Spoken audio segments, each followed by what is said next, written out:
we're gonna have Rob from EOS Detroit come up. Thanks. Appreciate it, Crypto Blood. So thanks for coming, everyone. Enjoy the refreshments. Really appreciate you putting this together. Our guest,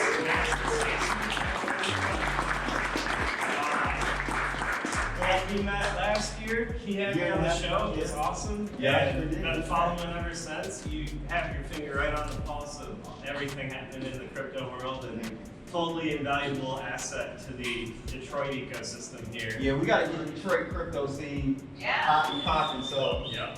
we're gonna definitely work with Max and do a couple more things here in the city. So Yeah, totally. Yeah, Yeah, so really appreciate everyone coming, and especially our guests from out of town. And they're gonna move here. Yeah. I saw these people yeah, just for 2 months. the Detroit ecosystem's about love, because Detroit's about love, and ending tribalism. So we should learn from each other. Tomorrow. Yeah, don't forget the Dream Cruise. That's definitely awesome, happening on Woodward. But yeah, the Detroit crypto ecosystem's not about shilling your coin. It's about learning about all of them and figuring out what the best technology is, and figuring out how to tell people real shit and not fake BS. You know, figuring out how to break through that. And so, thank you for everything. Absolutely. And thank you all for being here, part of it. So I want to again thank Grand Circus Detroit for this venue, and also moonlambotees.com. You guys can check them out. I'm sure you've seen my ads on my videos. You definitely check those guys out. You can save 10% if you use Crypto Blood 10 for any apparel as well. We're going to definitely have Max and Stacy come up, do a little Kickin session live. So Max and Stacy, come on up. You want to sit here? Max and Stacy. All right. Yeah.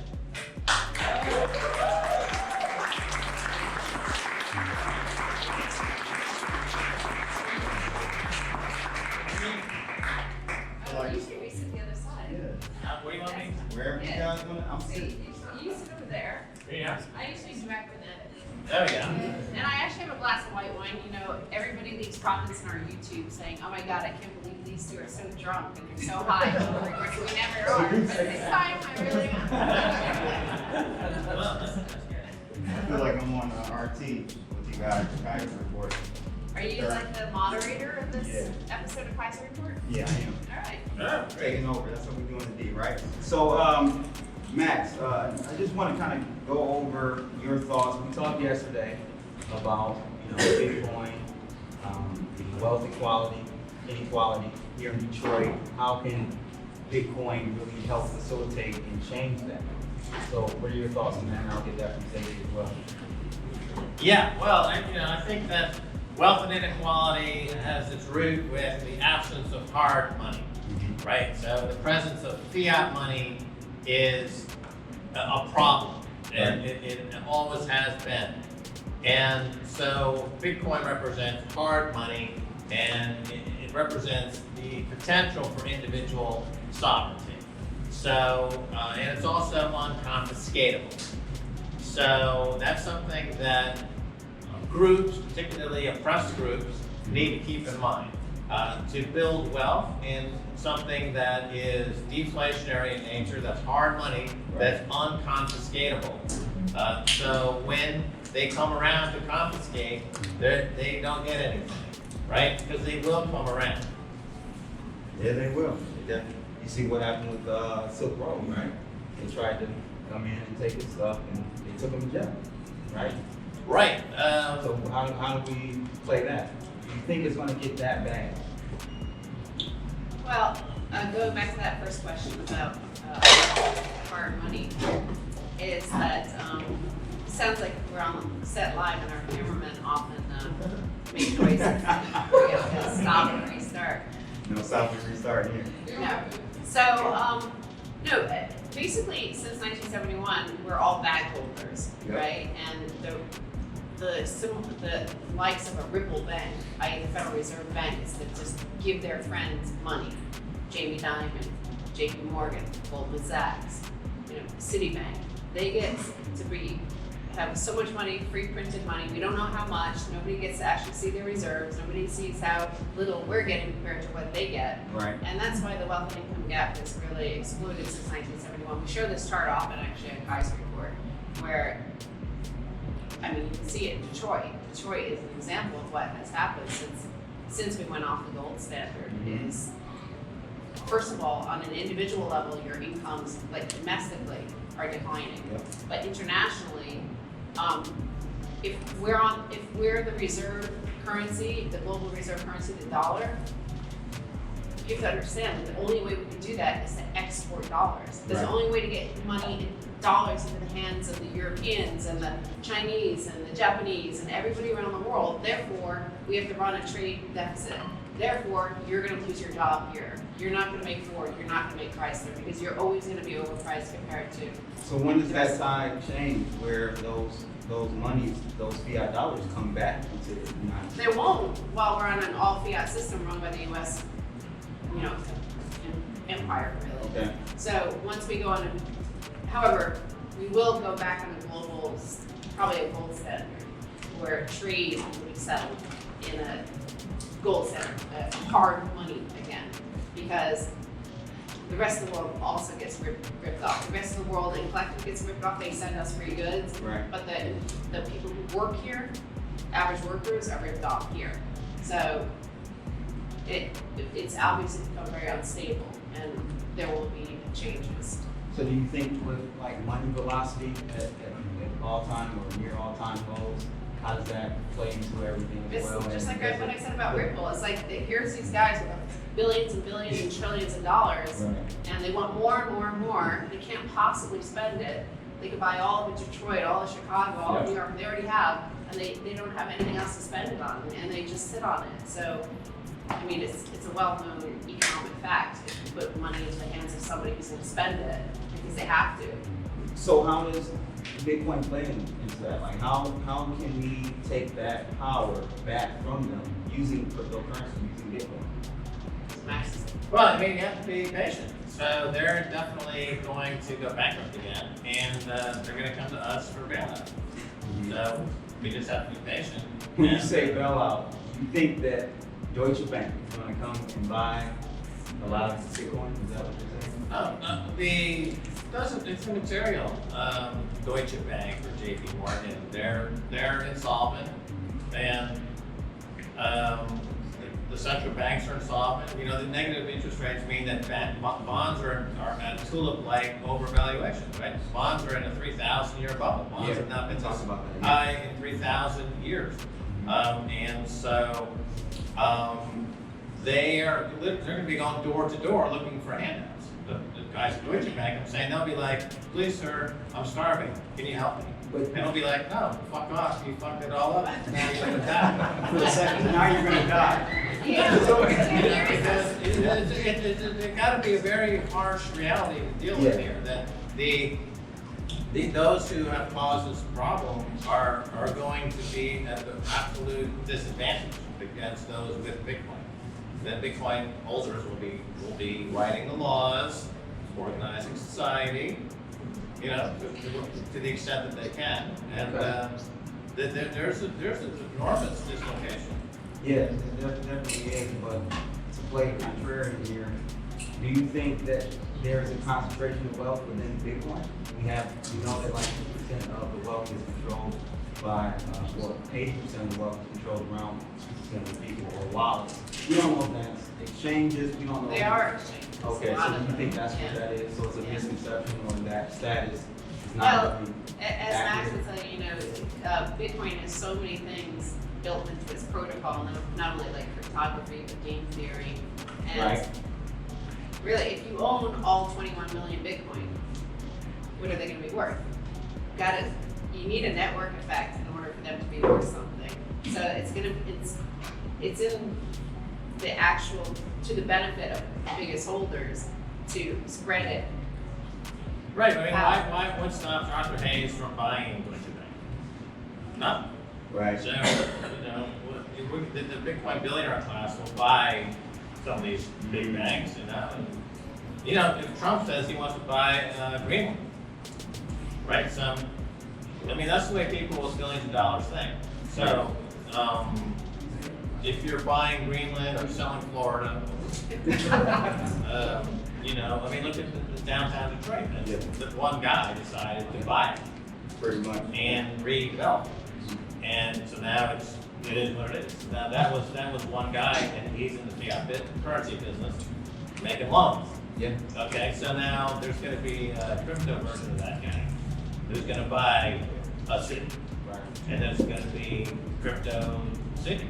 I did like back in 2011 and 2012, maybe even in 2013, we did some Bitcoin conferences, and people would be handing out like little cards, scratch cards of like with 1, 2, 3 Bitcoin on it. So it used to be a little bit nicer back in those days to get easier to get your hands on How many something. Bitcoin have you given away, Max? None, a lot.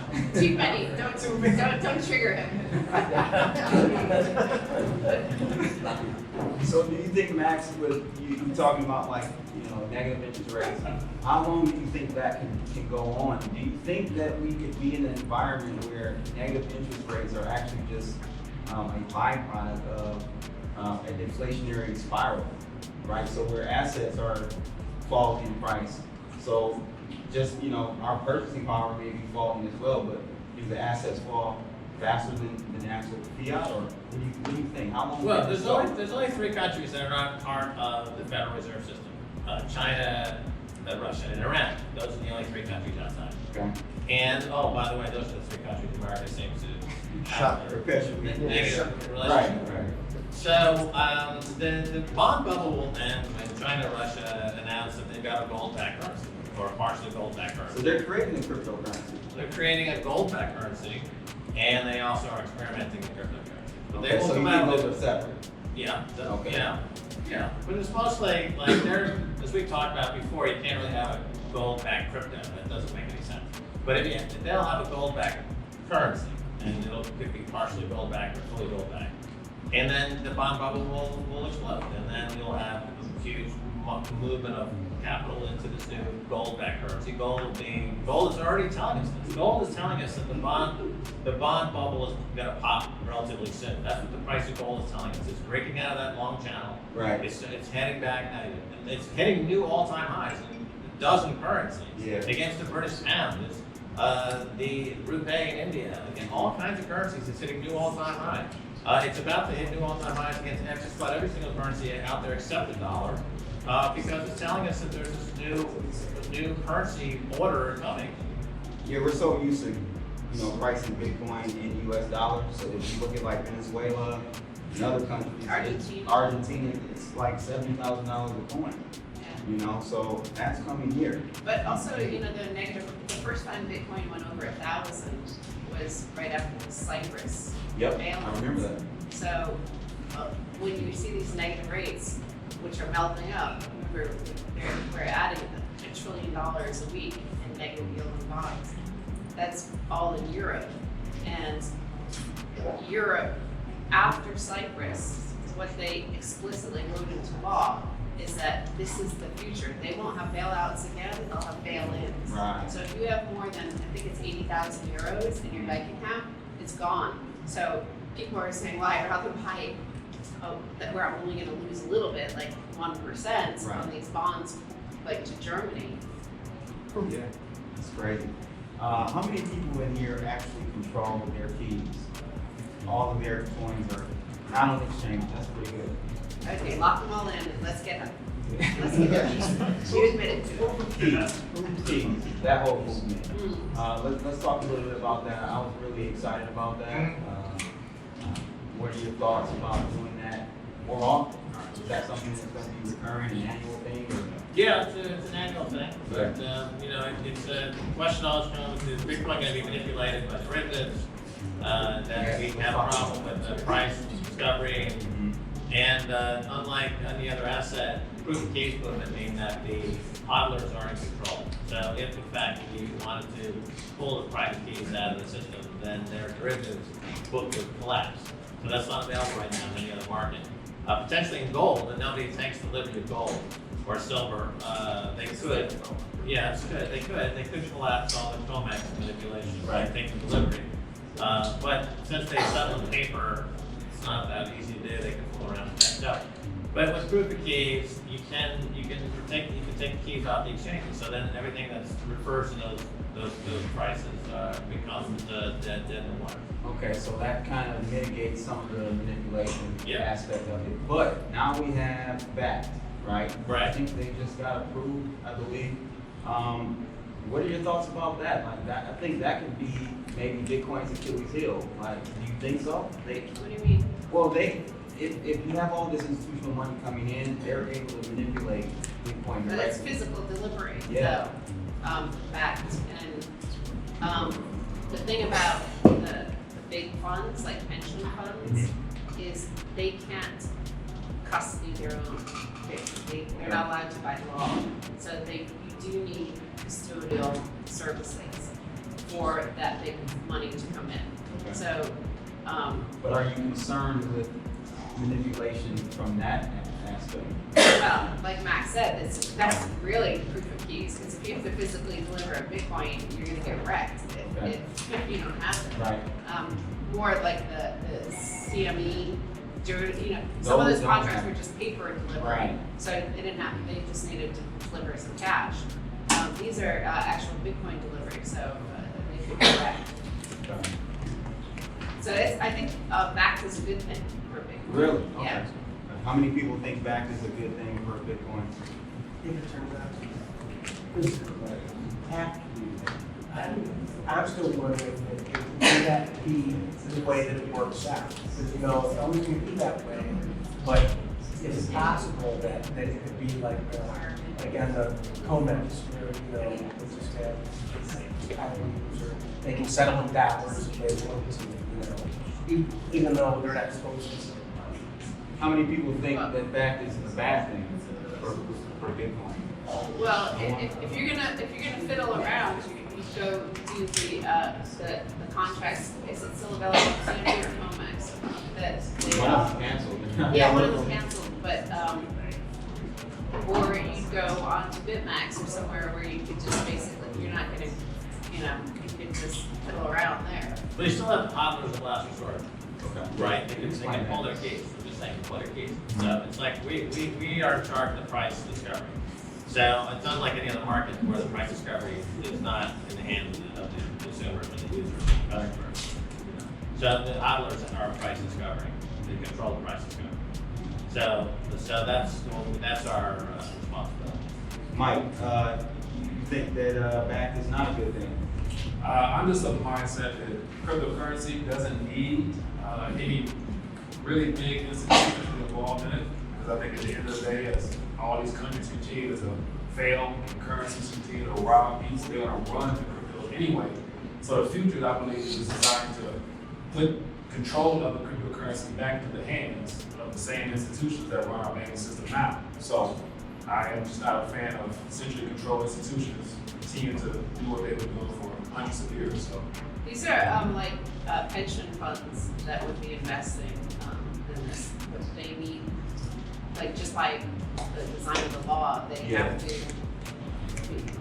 be more, the law could be, it's not necessarily always good, like, the pension funds in Europe can't hold too much cash. They have to buy these negative yielding bonds, which is obviously a guaranteed loss. So it's not always perfect in terms of those regulations, but they themselves can't custody, because imagine custodying like $100 billion worth of Bitcoin for 20,000 employees that you're managing their pension, and like the one guy with the private keys goes like gets hit by a car. Right.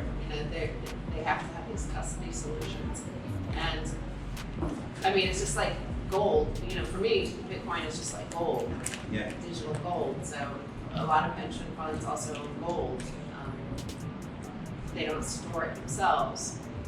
Plus, there could be competition as well. So, in the state of Wyoming, they're just setting up a whole state to be able to handle a lot of these things, and custody of these other issues. So it could be Wyoming could compete with New York, right? Mm-hmm. And then the business could go to Wyoming because the market prefers Wyoming, or it could go to different countries that prefer different countries. So there's going to be a lot of competition on it. But I agree that it's not needed. So people are saying, well, it's great that these institutions are coming in.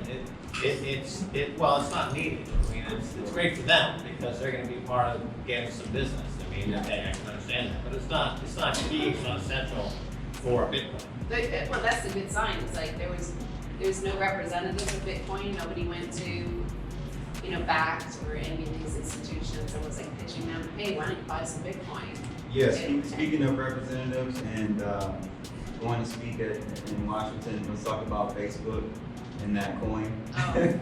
Libra, yeah. Does that introduction to Libra affect Bitcoin in a good way or in a bad way? Kind of talk to us about what do you think the outcome of that is going to be and how that affects Bitcoin. Well, from a media perspective, it did something very good, and that it gave Joe Kernan over at CNBC something to compare Bitcoin to. Yep. So he became a Bitcoin maximalist when he looked at Libra and then looked at Bitcoin and realized, oh wow, Libra is terrible. Yep. Now I get why Bitcoin's good. Now we have somebody who's been infected by the disease on CNBC. So now he's no longer a doubter, he's now pushing the meme, right? So he's a drone. He's a Satoshi drone. Joe Kernan, he's been turned out. He's now fully Bitcoinized, and he's one of us. And that's what we need. So we have, as long as that's the best thing Libra's done so far. The product itself is worthless, and it'll probably never get approved. And And it brought on those congressional testimonies. right, great congressional testimony. Right. Again, that was the thing as well. If you watch our 10-part documentary series To the Moon, what really drove the first wave of massive global adoption, other than the Keiser Report, was when the Senate held hearings on Bitcoin. It was like November of 2014, I think it was. And then soon after, or around the same time, the U.S. Marshals were auctioning off Bitcoin, which really drove the price so much higher because it was like, wow, this is a real thing, and how can the U.S. government auction off Bitcoin if it's not real? So I think when all eyes were on this congressional testimony, and Malcolm Tamaris just like absolutely killed it, and you know, so I think that was great for adoption and spreading the Bitcoin meme. Will they start to? They really haven't attacked Bitcoin yet. Okay. Is that a headwind for as far as price? You know, utility. A Bitcoin is a Bitcoin, whether it's $1 or $100,000. But will it affect the price if they start really attacking it? And how much do you think that will? Yeah, the price will definitely be impacted. It go a lot higher. So you want people attacking Bitcoin. That's how the model works. And that's what drives the hash rate. Right? The hash rate is driven by people attacking Bitcoin and thinking they're bigger than Bitcoin. Without the Roger Bears and the Craig Wrights and the other fake Toshis and egomaniacs, you know, Bitcoin would not be as high as this. Right. So we want people trying to attack Bitcoin. It drives hash rate. Hash rate drives the price, as I've been saying, because they're part of the game theory. So I'm sure if the United States decided to stop mining, you know, close the Balkan natural gas fields and started trying to mine Bitcoin to stop it, they would fail, but the price would be a lot higher. So we want them. Bitcoin is, the game theory turns the greedy human brain into a positive thing because we create hard money that's great for everyone. So it's the protocol is planned. But in terms of the greed and what he turns the brain into, Safety Moose is really good at that about the time preference, and that's really important going forward for our economy and places like Detroit is the destruction of time preference, of instant gratification, and just fiat food and fiat entertainment and fiat culture and society all around you. I think when we have to when we restore that balance, you know, we've gone too far, clearly, because we have negative yielding sovereign debt. I think that's the other side of this. That we've gone through that looking glass of where fiat takes us. And we need to step back on this other side, because on that side, you know, the looking glass, of course, what do you have to do? What does the Red Queen say? You have to keep on running just the same place. Right. Yeah, that's a good point. So I want to just get the audience involved. Anything you guys want to ask Max or Stacy? before we get into this presentation? Go ahead, Todd. Oh, me? Okay. I know you.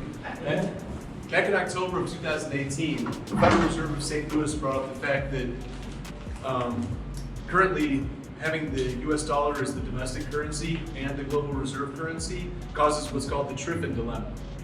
And we saw that the negative effects of that on China after we had to print a bunch of money as the world reserve currency during the economic collapse of 2008.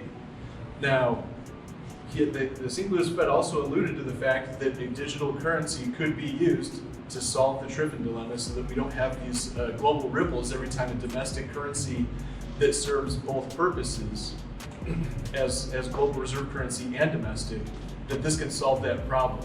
Why do you think the Federal Reserve would say that if they didn't have plans to implement some sort of reserve policy for something like, I don't know, say Bitcoin? Well, they have a lot of research that comes out of all those banks, and they do make intelligent comments from time to time. And but who's running the show at the end of the day is what matters. I mean, mostly it's running out of the New York chapter of it.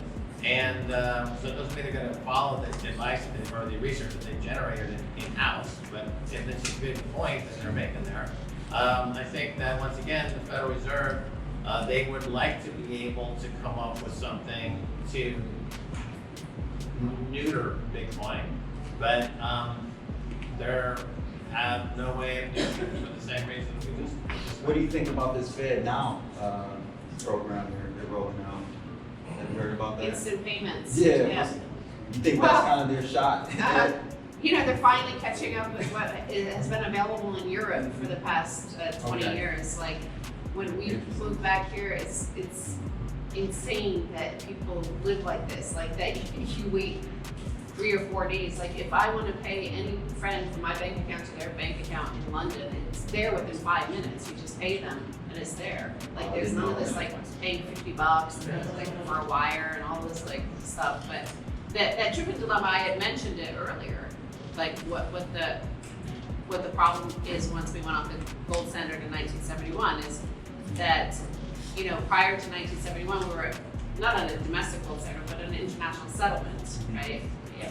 All trade settled in gold, and because France kept asking for their gold, we had to go off the gold standard because we were cheating. We didn't have the gold. Well, we certainly didn't want to give up any of the gold. Like, we were hoping that nobody would ever ask for it. And the freaking French kept on asking for it, so then we had to shut the gold window. But as a result, as the Triffin dilemma, I'll read the Wikipedia bit on this.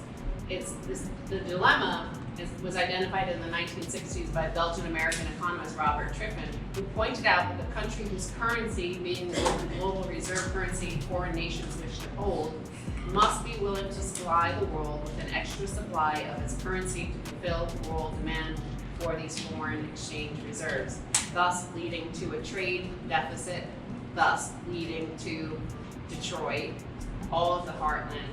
You have to get rid of those jobs because you need a trade deficit. In order to have a trade deficit, you have to import more than you export.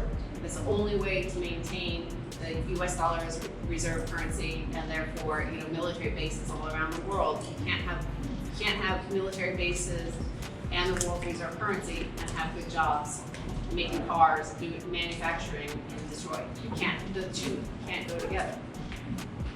Anyone else? I guess just your thoughts on the recent 10 and 2-year yield inversion that just occurred in the bond market. Oh, right. Well, it happens occasionally, and it usually signals recession, right? Correct. So you have in 2008, you saw a credit collapse, and short-term rates went through the roof, and right. You had a credit freeze. So the global financial crisis happened, and they needed $17 trillion to get the banks liquidated. So that's just telegraphing that credit is becoming scarce. Do you think that that's about to happen? Well, a negative yielding bond is a default. I mean, I don't know what anyone can describe it as anything other than a default. If your sovereign debt is paying you less than, it's a default. You're defaulting on your debt. So you had in 1971, the U.S. defaulted on its debt when it went off the gold standard. And now the U.S. and all these other countries are simultaneously defaulting on all their sovereign debt. So they're playing this massive game of musical chairs, And the only countries that seem aware of it are China and Russia that are buying hundreds and hundreds and hundreds of tons of gold. So they're getting ready for this bubble to pop, and they'll come out with some kind of gold-backed currency.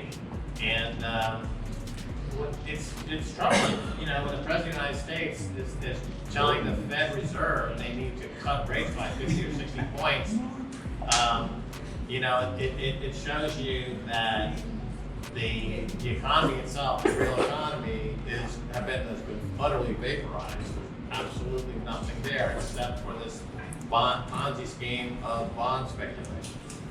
And this is really an interesting point at the moment in history when we've got the big $17, $18 trillion economy, the head, like a Kraken, begging for more crack. I mean, that is disturbing. As a gold, silver, Bitcoin holder, I am amused. I don't think it's going to end well. That's the true great fool theory. Yeah, in the bond market. It's trying to find somebody dumber to buy that negative bond. Absolutely. By definition, the negative rate is a foolish thing, right? That's the greater fool theory. That's Bitcoin. No, Bitcoin is not in a bubble. The bond market is a 3,000-year bubble. Right. Bitcoin is not a bubble. Gold is not a bubble. The bond market is in the bubble. You have a negative mortgage. Yes, yeah. Right, Negative market. Yeah, that's right. How does that? Again, it's a bailout for the banks because the banks are insolvent, but they need the fees. So they're willing to write losing mortgages to pay my salary this week without any thought about next month. My biggest concern with cryptocurrency is security. So what I always like to tell people is if there's someone smart enough to develop a blockchain, there's got to be someone smart enough to hack it. You always hear things like it's unhackable, it's never going to be, no one can ever access it. It can't happen. It's everywhere. But then you hear these things about dusting, you hear these things about these coins getting hacked. Dusting isn't it? No, I know. Security threat. Right, but it's, not, regardless Like of an the wall, individual. it's an individual. Now, we're talking about, you can never fully be happy. But what do we do when you hear about, Trezor getting hacked and there's faults in Trezor wallets, you start hearing things about Ledger wallets, people are invested heavily in these things, when in silver and gold, someone has to break in my house, take the gold, and walk out. No matter what, it's Providing still you know how on to the make sure digital. your gold isn't actually constant. Right, and so there's always somebody smart enough to hack the greatest safe in the world, right? There's always somebody that's able. What are the concerns with digital security? We can bring up a few different things there. So in terms of like a ledger or something like that, yeah, okay, you can get it stolen or hacked, or you get what's called a $5 wrench attack, right? You get hit and they steal your password. But the blockchain itself, with the 70 quintillion calculations per second, the hash rate is secure, is unhackable, we can say. Having said that, you never want to be in a position where you're saying it's utterly impossible, but think of it this way, there's like a lot of gold in the ocean that could be mined if that was, but doesn't happen. The cost of it is prohibitive. There's gold on asteroids in outer space. It's prohibitive. The supply of gold could triple in a month if we got hit with a gold-laced asteroid. Right. Right? It's like, oh, my gold, price went down. Well, half the planet's gone also. But, right? But the point being, though, that's like, that's a fringe risk that we put on the outer limits of the risk scale. Right. And we're competing with that. So Bitcoin competes ultimately with gold, it competes with the current system, it competes with other systems. And using that as the environment, you end up with, okay, the chain itself is unhackable, it's secure. Then you drop down and say, okay, my personal holdings, I have to be vigilant about that. And those secure protocols are getting better all the time, but it is a responsibility. But the trade-off is you're not putting your money into an institution where it goes into a black hole, it goes into a bank, and suddenly if you're Julian Assange and they say, sorry, no more credit cards for you, no more Visa, no more PayPal, he ended up getting Bitcoin. Or other, they're getting censorship resistant, right? You want to be able to resist. Banks are anyone can call up the bank and the government and say, freeze this guy's account for any freaking reason. And that's going to become more and more pervasive, especially when social media becomes now like the definition of hate speech is dropping down to, I don't like, your roast beef sandwich or something. It's like, oh my God, freeze his bank account. It's just like the threshold for hate speech is becoming so nebulous and low, right? So there's freeze your bank account, right? So we don't, that's not good. We need to stay out of that. Right. One of the previous interviews, Stacy, you were talking about the red green kind of companies that are in debt, keep borrowing more and more debt and try to stay where they're at, like a company like Google. Now they're expanding into delivery, delivering food and that type of thing. Trying to expand because credit is cheap, right? Straight low. As we go into a recession and companies like that start finding that you can't borrow, you're gone. Yes. And then you start seeing what they call the AAA bonds, corporate bonds. You see in Europe, they're already negative. Yeah. The tranches in the AAA bond are now AAA, about 50% of it. Will that collapse the economy like the mortgage-backed security collapsed the economy in 2008? And what would that do to Bitcoin? So at the moment in the U.S. in particular, there are like the individual households aren't exposed to all of that like they were back in 2008 with all the mortgage-backed securities. Basically the entire housing industry now is owned by Blackstone Group in America. So there are no mortgages. Like it's just people renting. But the CLOs, like the loan collateralized loan obligations for these businesses, and a lot of really big companies have been borrowing to buy back shares because of the cheap debt is tax favored, and a lot of their cash is held overseas, so they don't want to be taxed on it by bringing it back, so they take out these huge debts. So there are huge debt loads. And I think that's what you'll see is like a wipeout in the stock market from a lot of companies that suddenly like, great, we bought back a whole bunch of shares, but now they're worthless because our debt blew up. Especially once there is another liquidity crisis, when people are afraid. They're already afraid in Europe, and that's why you have the negative yielding bonds there. The banks in Europe are in a way worse position than U.S. banks. Partly because most Americans don't know, but the American Treasury has been paying banks on excess reserves to the tune of, it was at like $60 billion a year just like 2 years ago. It's come down a little bit now. It's only like $40 billion they're collecting from taxpayers, but but they're like more sound. They're not going to crash. I think the big crash will be in Europe. That's my instinct right now because the bond market's signaling it. That's So what. we're just thinking Deutsche Bank right now is almost at Yeah. all-time low of $6. Yeah.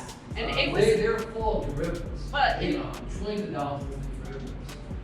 exactly. But in 2008, they were the same size as JP Morgan. Right now, JP Morgan is something like 12 times bigger than them. Wow. So it's like it's shrunk significantly. So yeah, Germany, the U.S., and China are the three really important countries to global trade. Germany and China make everything, and the U.S. consumes everything. So we'll keep on consuming. That's not a problem if we have the reserve currency. Right. But if Germany cracks and China, who knows? Like China's debt load is pretty shocking. The household and corporate debt, the increase over the past 5 years is melting off as well. So And they just had 3 banks, 4 banks. yeah. They have a lot of cash. The government has a lot of cash, but if the value of that cash sinks, then they're late to the gold buying game. Russia's been way ahead of them on that, but now China's accumulating it. I don't know what's going to happen like after this next crash, but definitely because we're already down at like near 0% rates Right. everywhere, it's going to be a huge paradigm shift. Because there are no tools at all in the traditional toolbox. Right? Bitcoin, Some gold, gold, yeah. Sovereigns will end up buying like gold. Oh, Yeah. One more one more after you. So, in regards to North Korea, these last few roughly years, I would say that they have been placed in a pretty good position. They're relatively low in debt from outside looking in. They also have a very good understanding of how important crypto is.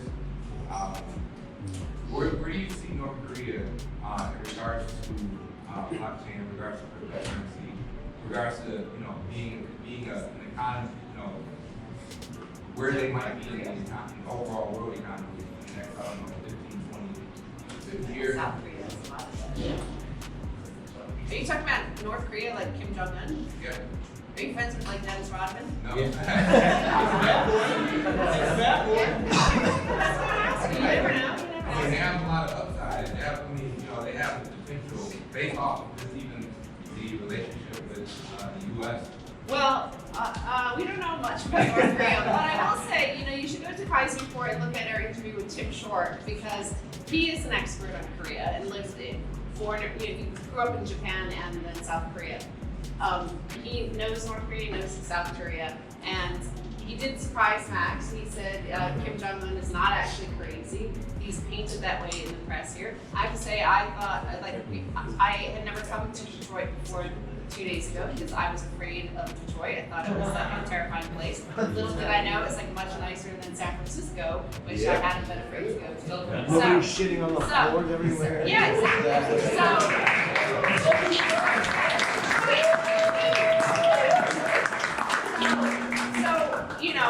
maybe we're only hearing propaganda.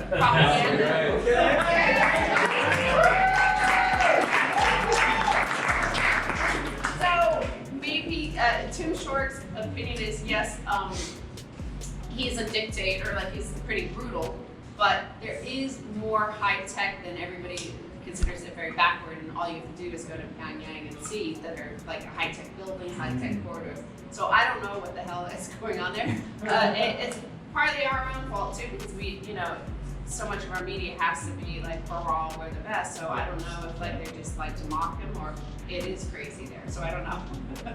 One more question here. Central banks have owned and controlled the world since 1913. 16. Well, I mean, like, I'm talking about like 1694. So their only product is debt. The more debt that they create, the bigger and stronger they get. When you lose your house, who gets the house? The bank, because they created that debt. So how do we transition? How does this?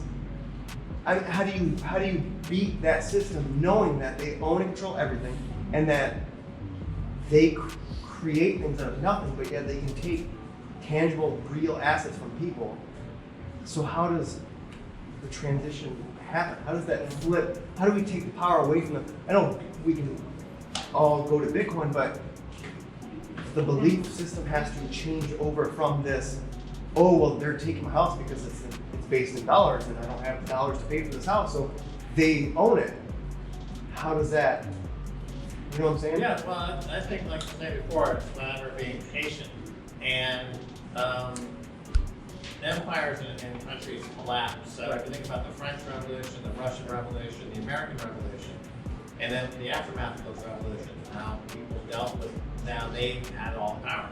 Right. And they took it away from the monarchy, took it away from the kings, and what do they do with it? And so this will be another collapse, and then we're going to be in charge again, and then we'll have Bitcoin. For the first time, we'll have a money like Bitcoin that is hard money, that's easily distributed, easily used, easily stored, easily secured, unconfiscatable. And we can rebuild, take a document like the Constitution of the United States, it's a fairly good document, it's got some good points on it, and build on that, but use where it says in the Constitution, you can only use gold or silver as money, swap that out for Bitcoin, and go from there. But so I don't think there's going to be a change. I think there's going to be a collapse. Right. So we got to prepare for the collapse. Yeah.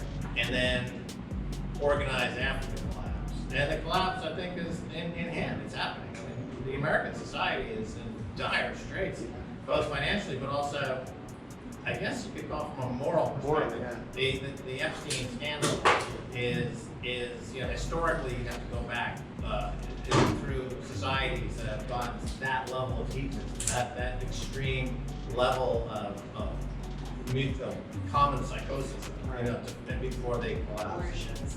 Right. So this is society smoking its own belly button lint. It's not going anywhere. That's like where you talk about that they print the money and then they own your real assets. Is that predatory mindset of your fundamental currency of the fabric of your society changes the mindset. So we were watching this little clip on came through my Twitter stream, and it was in the aftermath of Hurricane Matthew, destroyed like this entire seaside town in Florida. And they were showing these guys, it was on like NBC or CBS News, one of these mainstream media, were like highlighting a guy who was like going around looking at houses that look wrecked and like trying to get it in order to flip it, like predatory behavior, right? Going after somebody in need, one of their neighbors, trying to find the houses and flip it. And I was saying, back in, after Americans like stole this country from the natives, the way we used to work is that like if a hurricane hit or a disaster struck, your neighbors would come out and help you rebuild your house. I didn't want to like take advantage of the situation and like flip into some more fiat currency. So that sort of mindset infects like every fabric of society. The looting at the top. Yes. You have looting every social strata. Yeah. So it's like, how do you change? Because we're so morally, it's crazy right now. So how do you change it? Right. So it's like you have to get to that level where the crash is that bad. Are we gonna see that where all the truths come out and we are down to the bottom and then it starts over again? Yeah. All right. That's it. Yeah.